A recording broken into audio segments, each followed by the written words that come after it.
What's up, NFL fans? I'm Emory Hunt, the czar of the playbook, and don't forget to check out and purchase your copy of our latest football game plan book, Stiff Arming Football Myths. We have these available in both PDF and paperback form. Welcome to footballgameplan.com, where football makes sense. I'm Emory Hunt, the czar of the playbook, bring you our NFL Week 6 preview between the Indianapolis Colts and the Houston Texans. Now let's take a look at some coaching points for both teams in this matchup, starting with the Colts. For the Colts in this ball game, I look at the big matchup on the inside defensively between their nose tackle Josh Chapman, even Monterey Hughes going against the center Chris Myers. I think that's a battle they're going to have to win. Myers struggled last week versus Dallas, and this is a matchup where they're going to send that downward pressure down at A and B gap, so he's going to have to hold his own, and Chapman and Hughes will have to win that matchup. And for the Colts, they have to do what they do best. I think this is a passing team that can get by with situational run plays. They don't have to develop the run. They don't have to be a power running team.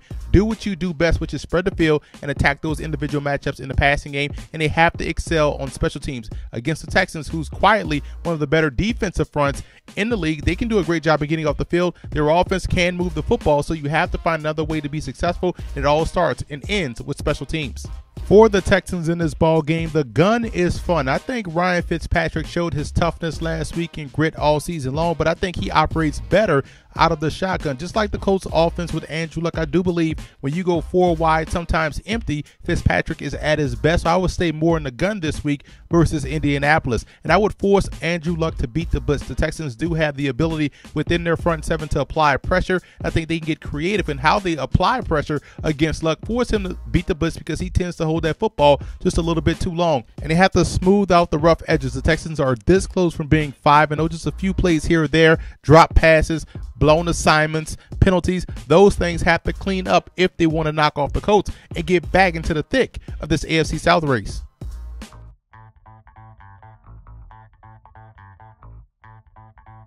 I came away impressed with the discipline of the Colts defense and how fundamentally and technically sound they were versus Baltimore. And this week versus the Texans is all about doing your job. As you can see in this play, everyone is covered. The free safety stays down the middle of the field, and Flacco has nowhere to go with the football.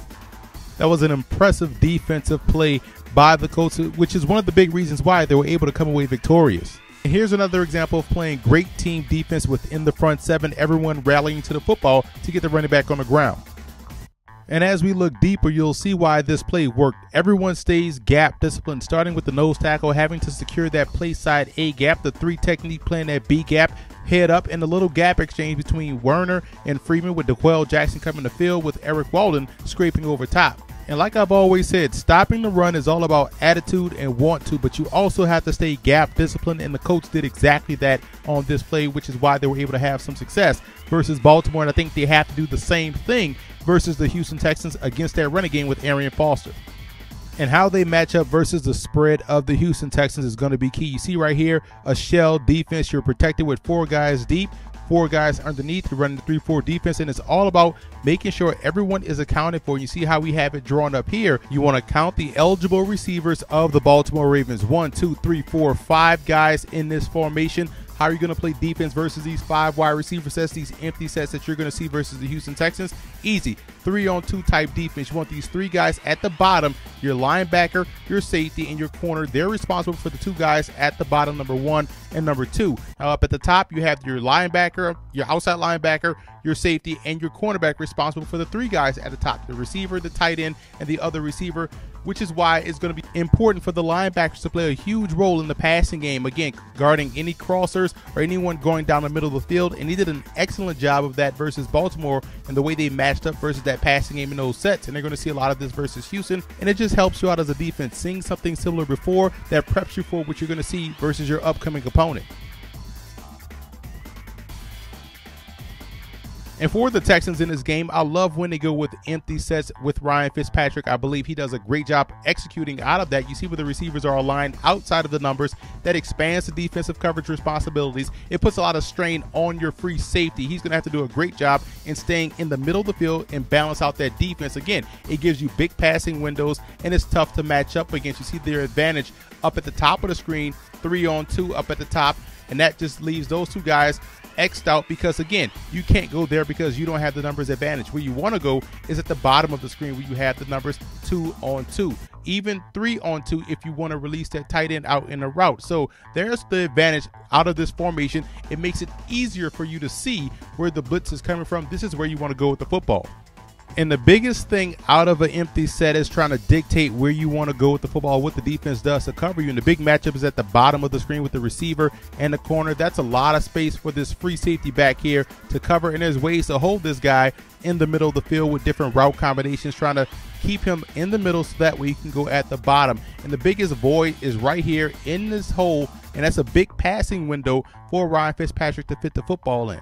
And since we want to go at the bottom of the screen, we're going to try to run this tight end down the middle to hold that free safety right here in the middle with the speed out coming with the slot receiver and running the outside receiver down the sideline. And if you want to get creative with the slot receiver, you want to run him down the sideline on a rail route. Outside receiver goes across the field to hold that free safety. You want to bring that tight end across the formation so you have a 3-layered route, putting everyone on the opposite side of the formation in a bind. That's where all the coverage is going to go, and that's how you can have some success. Now, Ryan Fitzpatrick didn't do this on this play, but this is just an example of how you can dictate coverage out of the empty set, which is the one formation that Ryan Fitzpatrick truly excels in.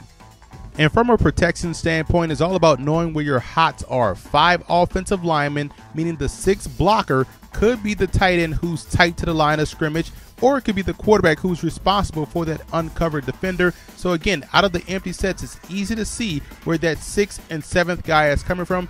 They can't blitz anyone extra. Otherwise, it's going to be a quick pass, a quick throw to one of these receivers that can break a tackle and make one miss. So out of the empty set, it's easy for the quarterback to diagnose the blitz and find out where he can go with the football.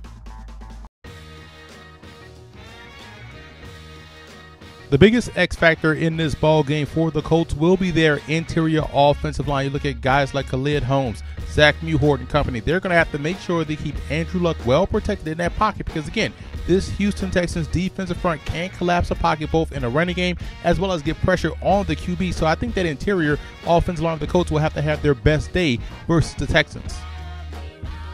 And for the Texans in this ballgame, the biggest X factor, I believe, will be that linebacking core, i.e. Brian Cushing. He's the quarterback of that defense, so he's going to have to play mind games versus Andrew Luck and make sure that defensive second level is in the right position to make a play on the ball because they're going to have some opportunities to make plays. It's just that they're going to have to convert when those opportunities present themselves. So again, Brian Cushing and that linebacking core, that entire second level, will be the biggest X factors in this game for Houston.